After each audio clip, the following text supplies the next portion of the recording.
Здравейте, Top Scooters BG. Днес имаме много интересен клиент, Атанас Божилов, световния шампион по кикбокс и един от най-успешните бургаски спортисти. Вчера той ми извънна по телефона, имал нужда от АТВ, за да разхожда децата на село и ние сме решили да му предложим днес един от нашите модели. Здравей, Нака, как си? Всичко нормално. Добре. И така, Нака, искам да ти покажа това ATV StormKicks. Може да се качиш, аз също се кача на другото. Какво ще кажеш, удобно ли е? Много е удобно, много е приятно. ATV-то е с 1500 вата мотор, може да минаваш около 35-40 км пробег с него.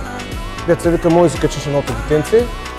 60 волта е батерията, 1500 вата и около 40 км пробег. Максимална скорост 40 км и от тук нататък може да си го караш. Супер, така като гледам, това ще е моята машина. Мощна, тиха. Мощна, тиха и силна като теб. Силна като Атанас Божилов. И така, Наката избра своята машина. Top Scooters застава изцяло зад него. Искаме да му пожелаем успех. Неговата следваща битка е на 6 декември. Той ще защити честта на българския и на бургаския спорт. Успех, Нака. Благодаря, надявам се. И 100% победа. 100%. И да вървим заварено. 100%. И да имаш проблеми, тук има сервис, винаги ще я оправим. Така че всичко е под контрол. Успех! Мерси.